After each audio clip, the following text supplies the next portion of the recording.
بسم الله الرحمن الرحيم الحمد لله رب العالمين والصلاة والسلام على رسول الله وعلى آله وأصحابه أجمعين.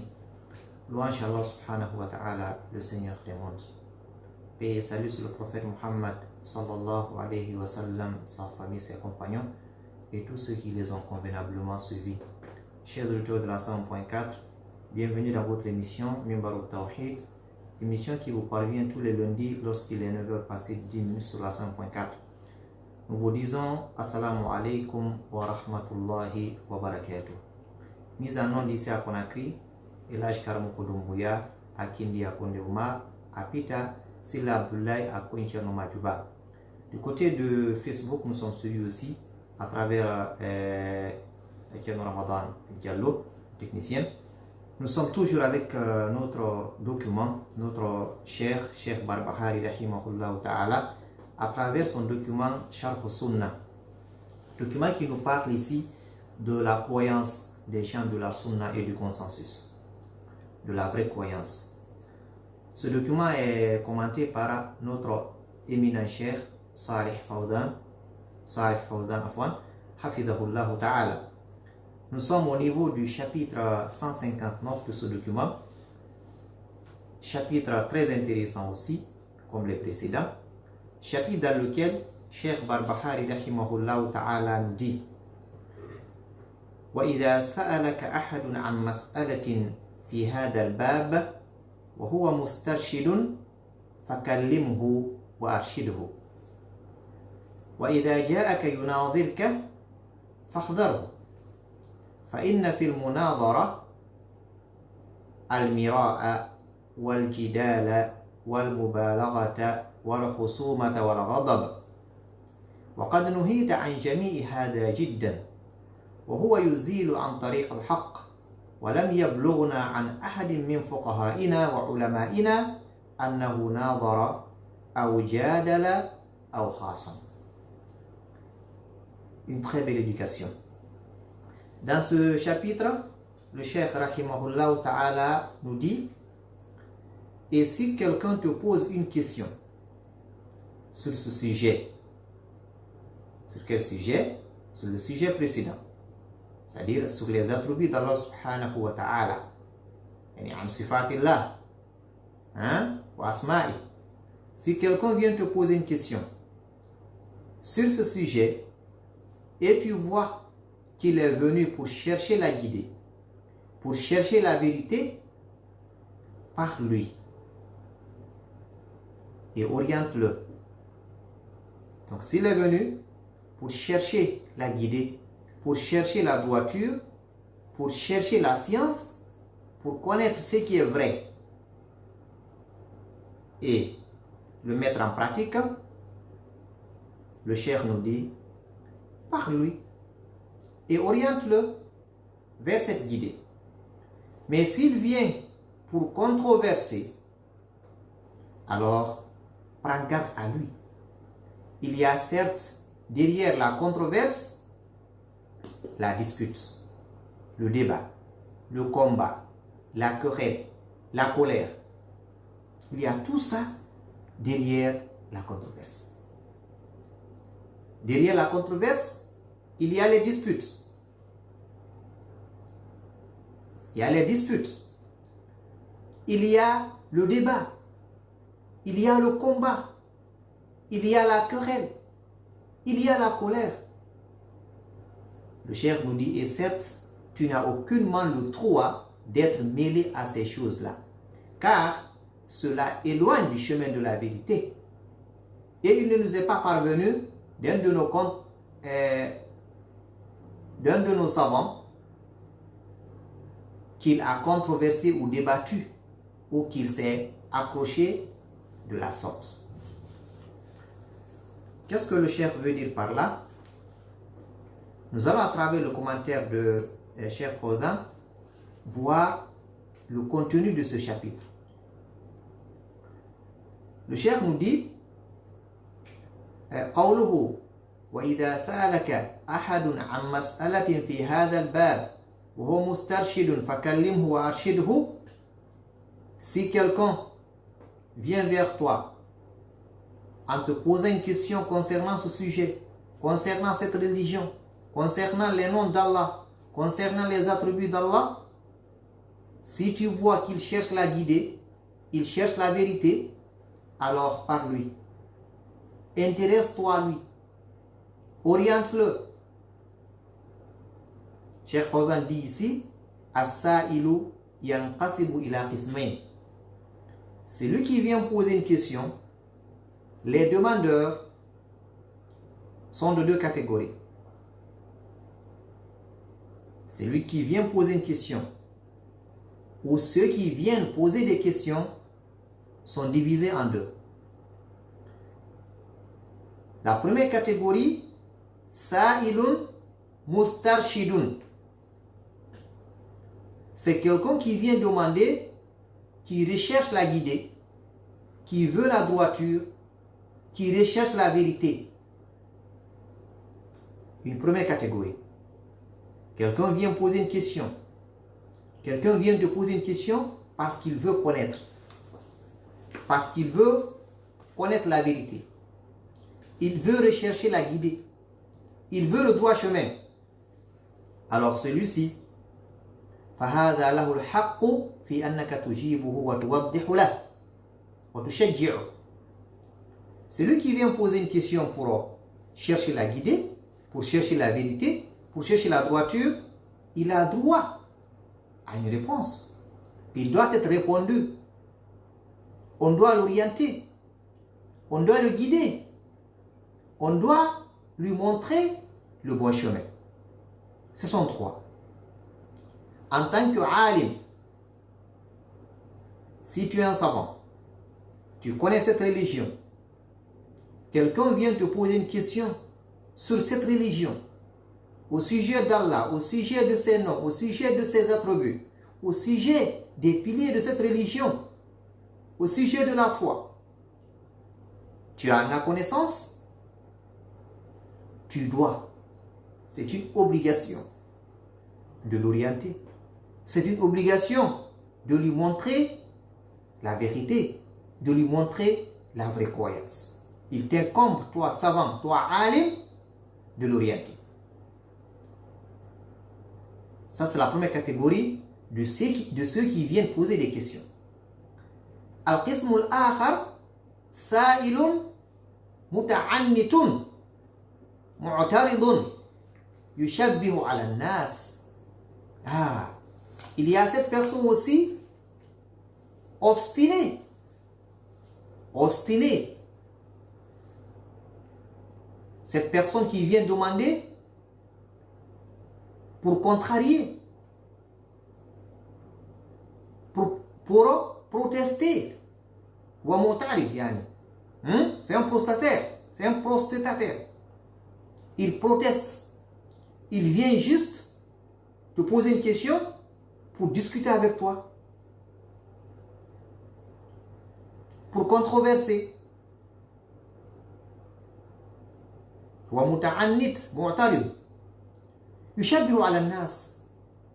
Il crée de l'ambiguïté pour les gens.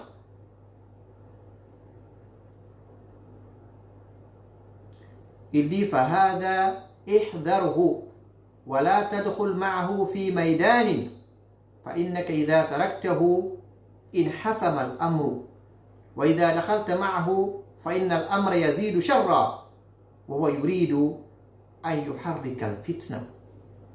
Cette personne qui vient poser des questions juste pour tester ta connaissance, juste pour controverser, juste pour discuter avec toi, pour polémiquer.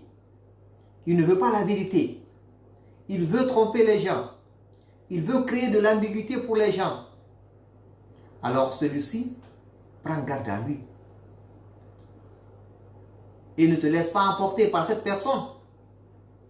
Non, il ne faut pas accepter. Méfie-toi de lui. C'est quelqu'un qui veut créer de la fitna. C'est quelqu'un qui veut soulever de la fitna. Alors, il y a ces deux catégories de personnes qui posent des questions. La première personne, c'est quelqu'un qui veut connaître, quelqu'un qui veut voir le droit chemin, tu as l'obligation de l'orienter, tu as l'obligation de l'enseigner.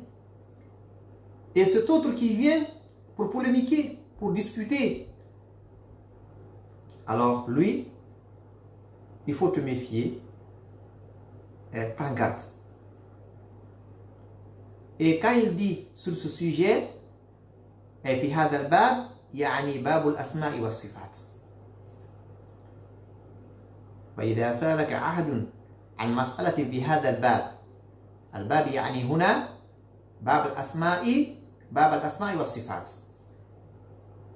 Là où le cheikh nous a dit sur ce sujet, il veut faire allusion au sujet des noms et des attributs d'Allah.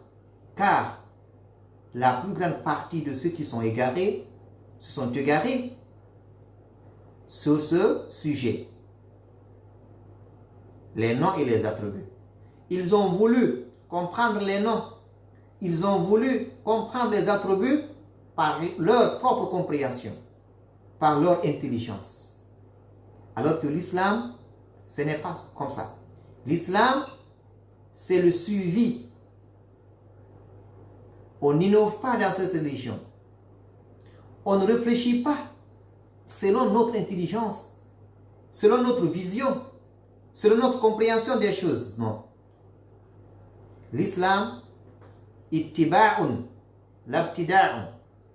L'islam, c'est le suivi et non l'innovation.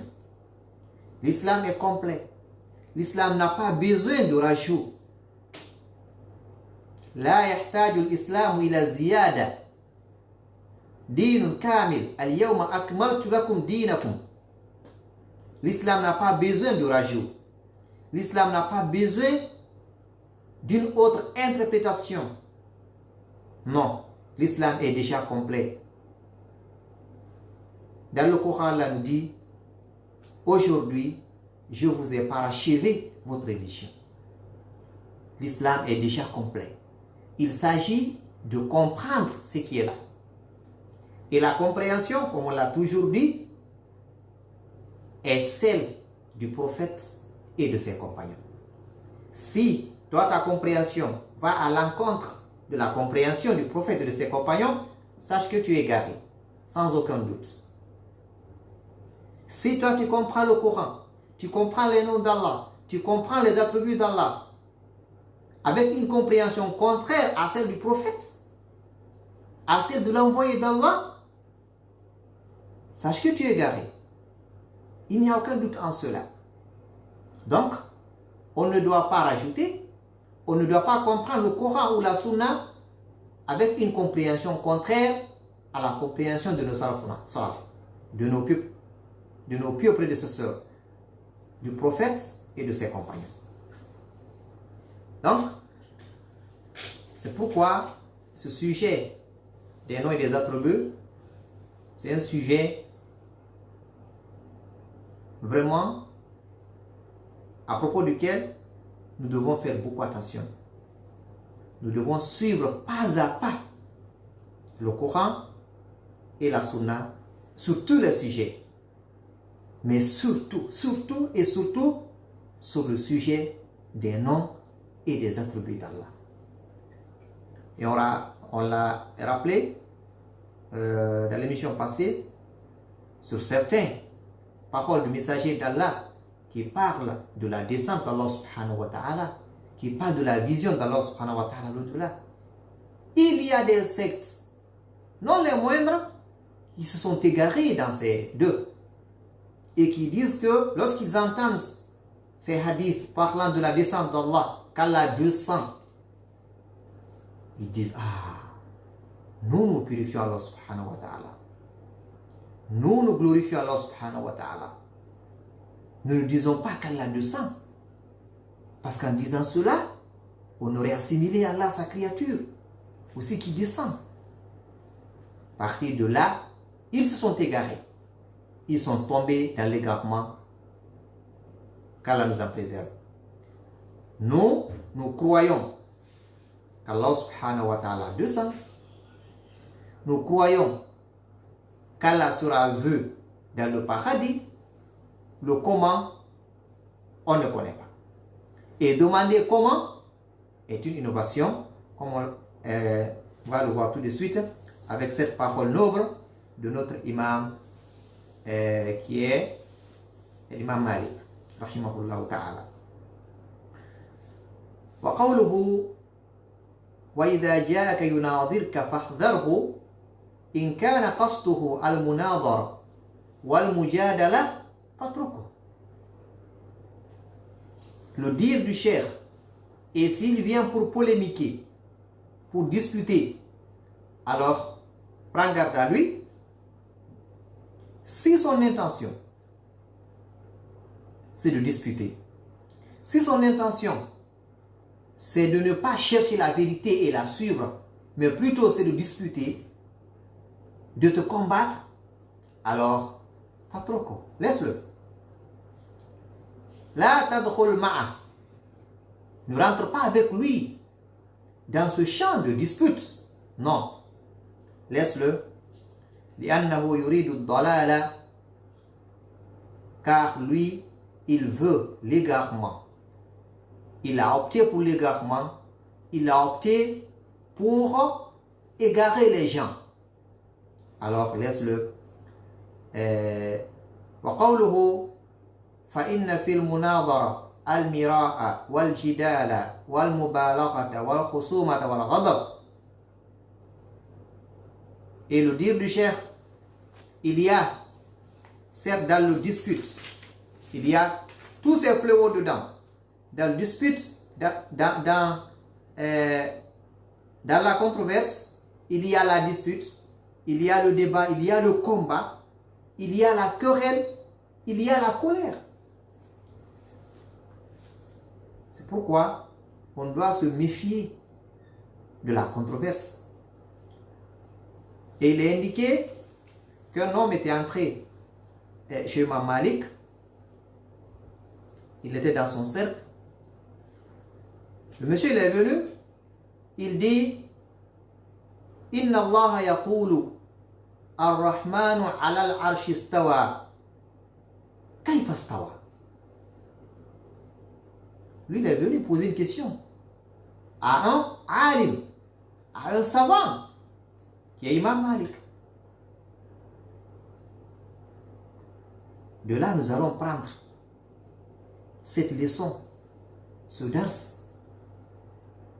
Lorsqu'une personne vient te poser une question, il faut savoir catégoriser la personne. Il faut savoir cette personne est de quel bord, est de quelle catégorie. Est-ce la première? Est-ce qu'une personne qui vient chercher la vérité, qui vient chercher la guider, ou bien une personne qui vient pour la controverse, pour les disputes, pour les débats, pour les combats? Le monsieur il est venu, il dit, ya imam, toi imam, notre Seigneur nous dit dans le Coran que le tout miséricordieux s'est installé sur son trône, ou sur le trône, selon le sens du verset. Il dit Kayfa stawa. Voilà, c'est la question. Comment il s'est installé? Le comment. Si nous voulons avoir la guidée sur ce sujet, écoutons bien cette réponse de ce savant de l'islam, de cet imam de l'islam, qui est Imam Malik. Quand il a posé cette question, فأطرق مالك رحمه الله برأسه حتى عرق من الحياء من الله. فأطرق مالك برأسه يعني أمال رأسه إلى صدره وسكت فلم يتكلم. Quand il a posé cette question, Imam Malik, il a mis sa tête, c'est-à-dire il s'est bâillonné.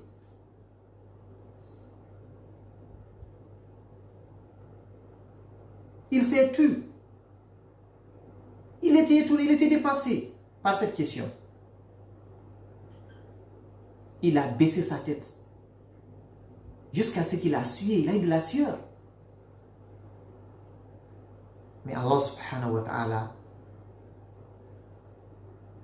l'a guidé. Allah lui a montré la réponse qu'il fallait donner à cet homme qui était venu poser une question qui allait, disons, s'aimer du désordre, s'aimer du shubha, de l'assimilation, d'ambiguïté pour les gens. Et quand l'imam s'est tu un instant,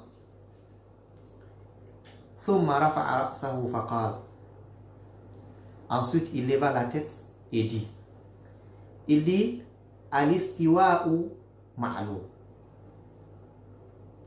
wal kayfu majhul wal imanu bihi wajib was su'alu anhu bid'ah wa ma araka illa rajula fitna.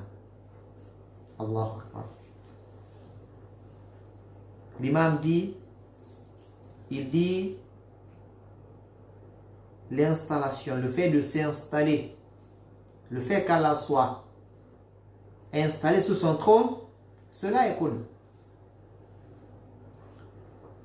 Wal kayf majhul, le comment il s'est installé est ignoré, on ne connaît pas. Wal imanu bihi wajib, croire en cela est une obligation. Was su'alu anhu bid'ah, poser une question sur ce sujet, sur le sujet du comment, est une innovation. Innovation pourquoi? Parce que ni le prophète n'a posé cette question à Allah subhanahu wa ta'ala wa Jibril, ni les compagnons n'ont posé cette question au prophète sallallahu alayhi wa sallam. Donc c'est une innovation. Ce sont les gens de bid'ah qui l'ont posé. Ce sont des gens qui veulent de la fitna, du désordre pour les musulmans, qui posent ces genres de questions. Et l'imam dit, wa ma araka illa rajula fitna, je ne te vois qu'un homme qui veut de la fitna, qui veut semer du désordre dans la société. Et quand on parle du désordre dans la société ou bien de fitna, fitna tout dit akbar wa a'zam. Avoir de la fitna dans la religion est plus énorme que cette fitna que les gens ont dans leur vie, dans leur quotidien, dans leur manger, dans leur boisson, dans leur manière de se vêtir, dans leurs économies. Ce n'est pas la même chose. Quand tu as de la fitna dans ta religion, quand tu as des problèmes dans ta religion, ces problèmes sont plus dangereux pour toi que les problèmes de santé, que les problèmes d'économie. Car les premiers, c'est-à-dire pour ta religion, sont liés à l'au-delà, sont liés à ta réussite ou à ta perte à l'au-delà. Tandis que les derniers sont liés à ta vie mondaine qui finira par ta mort. Qui finira par ta mort. C'est pourquoi il ne faut pas jouer avec ta religion. Et toute personne qui veut jouer avec ta religion, il faut prendre garde à lui. Il faut te méfier de lui. Il faut t'éloigner de lui. C'est très intéressant.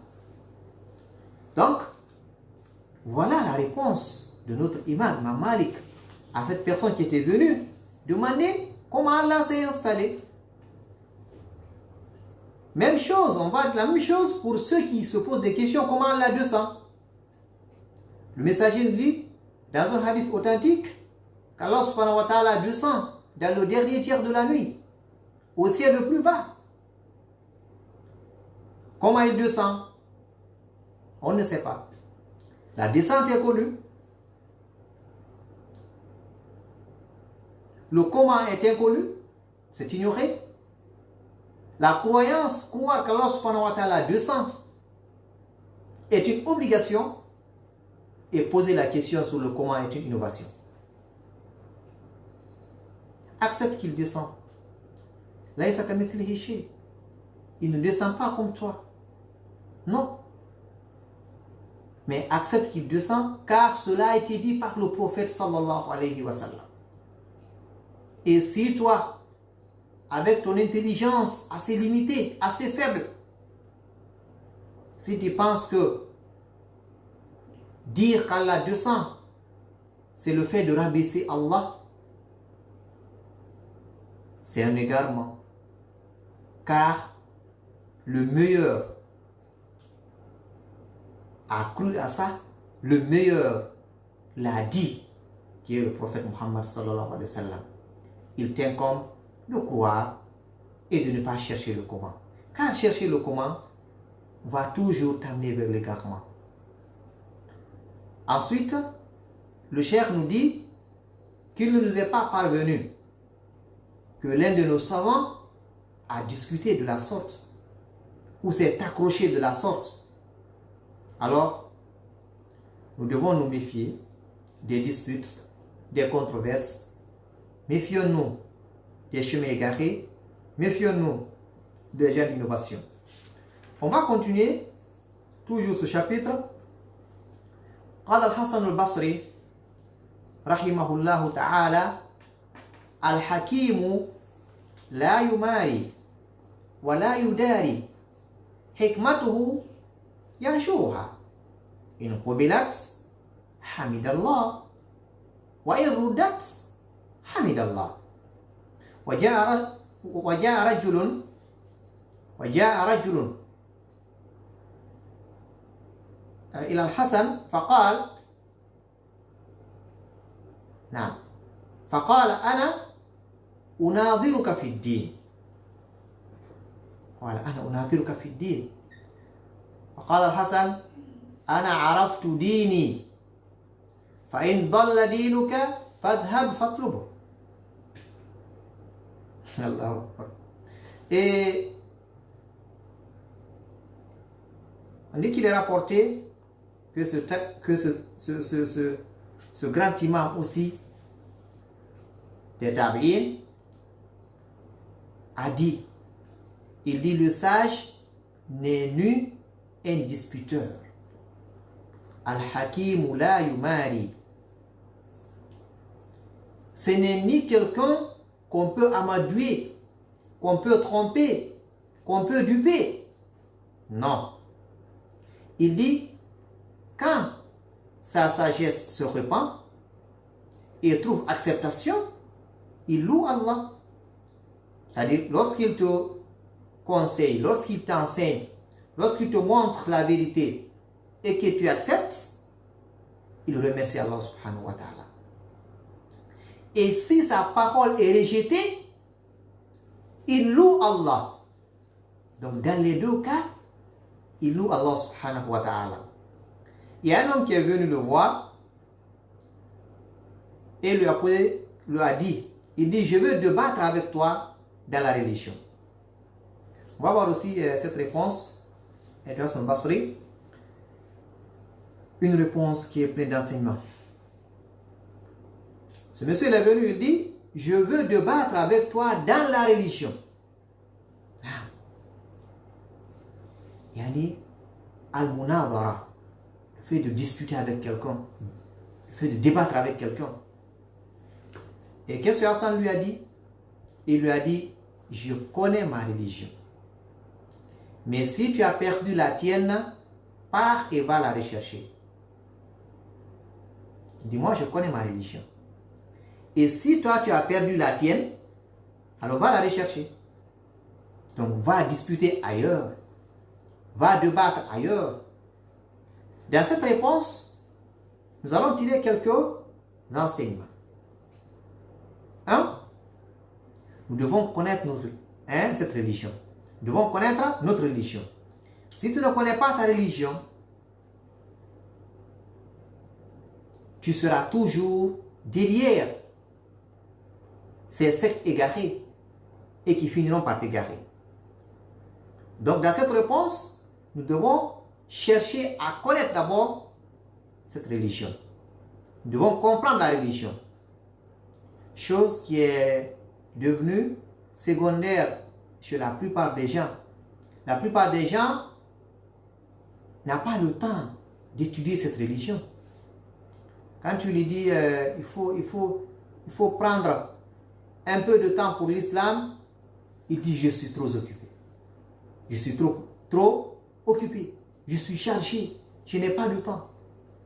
Ya salam. Tu es créé pour cette religion. Tu es créé pour Allah subhanahu wa ta'ala.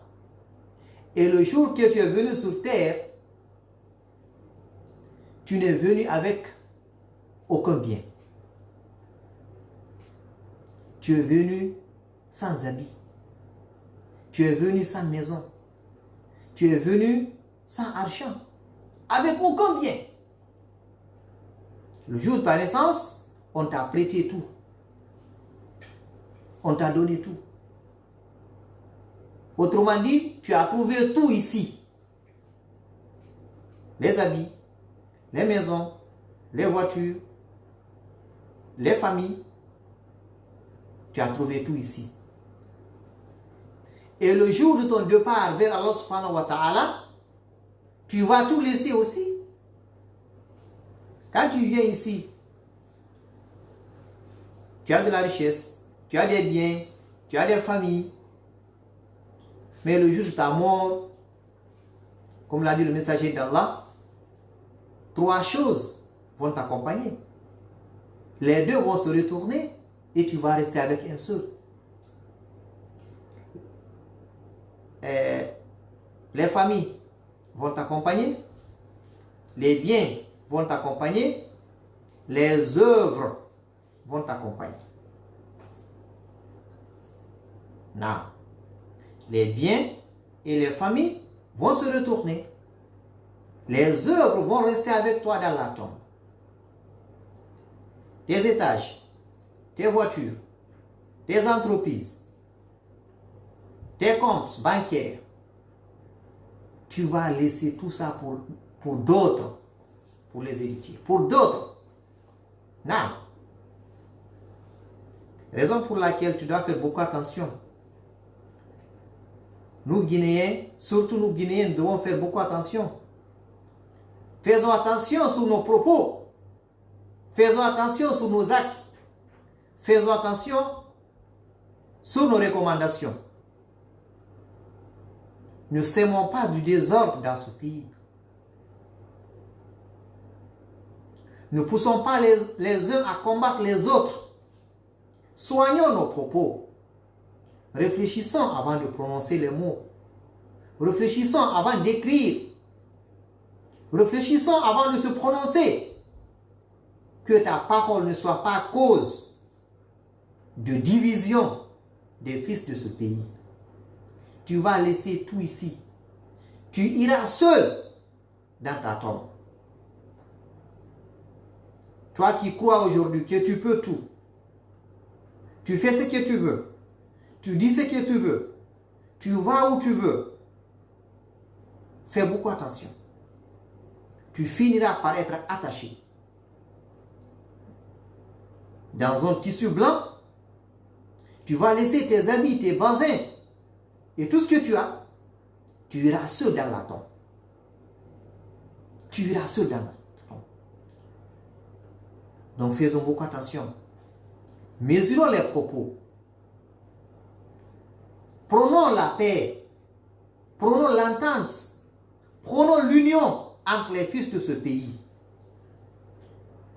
Ceci est très important. Apprenons cette religion. Si tu ne connais pas ta religion, tu es guidé par Shaitan. Tu es guidé par les gens égarés. Et finalement qui vont t'envoyer dans l'enfer. Cherchons à comprendre l'islam. Le développement, la paix, l'union réside dans cette religion, dans l'islam. L'islam c'est la paix. L'islam c'est l'union. L'islam c'est l'entente. L'islam c'est le travail. L'islam c'est le développement. L'islam c'est la civilisation. L'islam est une vie. Pas ceux qui disent que l'islam c'est la mosquée, l'islam c'est la prière seulement. Non. La prière fait partie de l'islam. Les mosquées font partie de l'islam. Mais l'islam c'est la vie. Tu dois vivre l'islam dans ton bureau. Tu vis l'islam dans ton atelier. Tu vis l'islam dans ton taxi. Tu vis l'islam dans ta boutique. Tu vis l'islam partout où tu te trouves. Tu dois vivre l'islam. L'islam c'est une vie. Et c'est la meilleure. C'est la meilleure. L'islam n'aime pas la haine entre les musulmans. L'islam n'aime pas le sous-développement. L'islam n'aime pas la pauvreté. Non. Ce sont les musulmans qui sont comportés ainsi. On a délaissé nos valeurs. On a délaissé notre islam. On s'est accroché à d'autres civilisations qui nous fatiguent aujourd'hui et qui nous mènent vers ce que nous connaissons tous. Alors, l'enseignement que nous tirons dans cette réponse de Al-Hassan Al-Basri est d'abord de connaître l'islam. Il faut connaître ta religion. Si tu connais ta religion, personne ne pourra te tromper, personne ne pourra te duper. Deuxième enseignement tiré de cette parole, quand quelqu'un vient débattre avec toi pour s'aimer du désordre, pour s'aimer de la fitna, pour égarer les gens, prends garde à lui. Méfie-toi de lui. Ceci est très important. Et toujours, les enseignements que nous tirons, quand tu donnes ton avis, ou bien quand tu guides quelqu'un, quand tu l'orientes, s'il accepte, alhamdulillah, c'est Allah qui l'a fait accepter. Donc il faut louer Allah subhanahu wa ta'ala. Mais s'il n'accepte pas, toi, tout ce que tu fais, fais-le avec une intention sincère. Fais-le pour Allah subhanahu wa ta'ala. Alors tu aurais fait ce que tu dois faire, à lui d'accepter ou de ne pas accepter. Le fait d'accepter quelqu'un dépend d'Allah subhanahu wa ta'ala. C'est Allah qui fait accepter quelqu'un. C'est Allah qui guide quelqu'un vers l'acceptation de cette religion. Toi, tout ce que tu fais, il faut bien communiquer, il faut bien transmettre ce message bil hikmah, avec sagesse, dans le respect. Et loue Allah subhanahu wa ta'ala qui t'a guidé vers ceci. Et fais-le avec une intention sincère, de l'ikhlas. L'acceptation, c'est Allah subhanahu wa ta'ala qui fait accepter les gens. Alors, avant de libérer l'antenne, nous réitérons ceci. Nous sommes dans une situation connue par tout le monde. Et n'ont sémé le désordre dans les pays que des propos. Ce sont les propos qui sèment les désordres. Ce sont les propos qui incitent les uns contre les autres. Que ces propos soient oraux ou écrits. Alors, ce que nous demandons à tout Guinéen, à tout musulman en général et à tout Guinéen en particulier, c'est de réfléchir avant de parler. Nous savons, il y a un adage qui dit de renier la langue 7 fois avant de parler. C'est nous qui le disons souvent. Alors toi, qui pars dans les médias, toi qui es invité partout, toi qui écris sur les réseaux sociaux, toi qui fais des vidéos sur les réseaux sociaux, cherche, réfléchis bien ce que tu dis pour ce peuple béni de la Guinée. On n'a pas besoin des propos qui divisent. On n'a pas besoin des propos qui sèment du désordre. On n'a pas besoin de la guerre dans ce pays. On a besoin de la paix dans ce pays. On a besoin de vivre ensemble, en famille dans ce pays. Alors, ne divisez pas ce pays. Ne détruisez pas ce pays. Ce pays appartient à tous les Guinéens. Laissez ces pauvres Guinéens vivre dans leur pauvreté. Ne cherchez pas à ce que ce peuple pauvre soit chassé de ce pays pour ailleurs, pour être des réfugiés d'autres pays. Si tu le fais, en tout cas, tu finiras par mourir. Et tu iras seul. Tes entreprises, comme je l'ai dit, tes comptes bancaires, tes habits, tes vols, tu vas les laisser dans ce bas monde. Tu les as trouvés ici. Quand tu es né, tu es venu nu. Et tu vas partir nu. Tu as trouvé ici et tu vas laisser ici. L'essentiel, c'est ce que tu as œuvré. Ce que tu as fait sont tes actes. Ce qui est important. Alors, il faut bien agir. Agissons tous dans le bon sens. Agissons pour le bien et non pour le mal. Agissons pour la vérité et non pour le mensonge. Agissons pour l'union et non pour la désunion. Agissons pour le développement et non pour le retard. Il n'y a jamais de développement dans la guerre. La guerre ne consomme pas les bois. La guerre ne consomme pas les herbes et les arbres, mais plutôt les hommes et les biens. Évitons la guerre.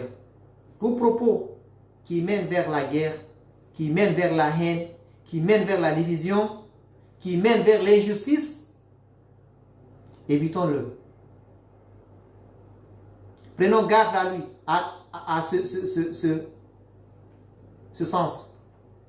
Tout propos qui mène vers l'union, qui mène vers le développement, qui mène vers la paix, qui mène vers la vérité, accrochons-nous tous à cela.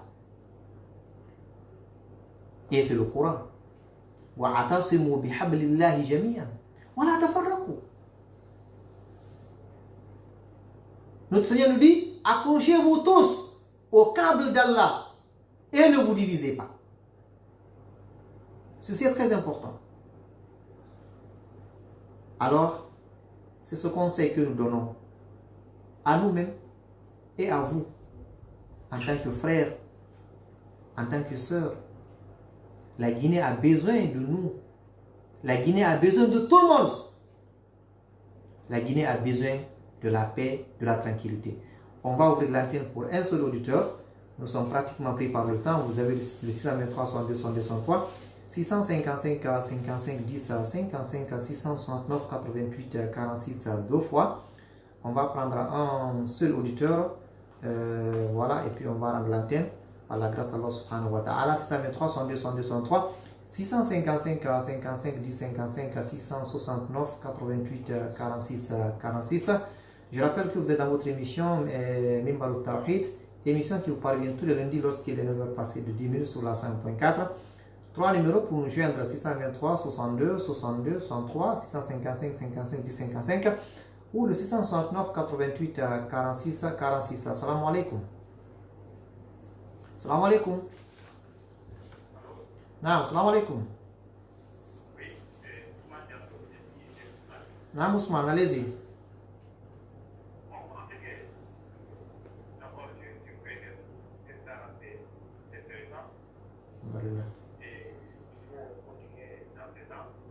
Inch'Allah.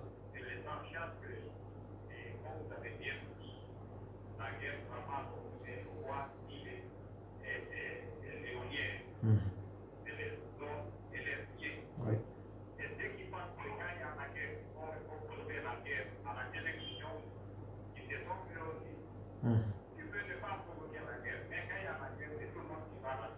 Non.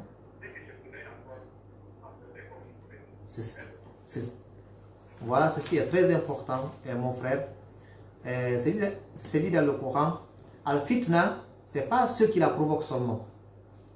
La fitna, quand elle est là, elle touche tout le monde. Ceux qui l'ont provoqué et ceux qui ne l'ont pas provoqué, la fitna, quand elle tombe, c'est pour tout le monde. C'est pourquoi personne ne doit s'asseoir et laisser les choses partir vers le mauvais sens. Si tu peux te prononcer, si tu as la bonne parole, il faut contribuer. Il ne faut pas te taire. Si tu peux agir, il faut agir pour qu'il y ait la paix. En tout cas, la fitna, quand elle tombe, c'est pour tout le monde. Nous sommes pris par le temps. Je pense, voilà, on va prendre un tout dernier alors. Assalamu alaikum. Allô, assalamu alaikum. Allô? Allô, assalamu alaikum. Non, assalamu alaikum. Voilà, je pense qu'il n'a pas le retour. Nous sommes pratiquement pris par le temps. Était avec vous dans ce studio, votre frère Diallo Karim, m'a accompagné du côté de la technique Tierno Ramadan, du côté de Facebook. Et mise en onde Issa Conakry, Elaj Karamoko Doumbouya, Kindia Marconi, Apita Tierno Majuba, Apita, pardon, Silla Abdullah et Akoin Tierno Majuba. Nous vous remercions tous, qu'Allah nous bénisse. Wassalamu alaikum wa rahmatullahi wa barakatuh.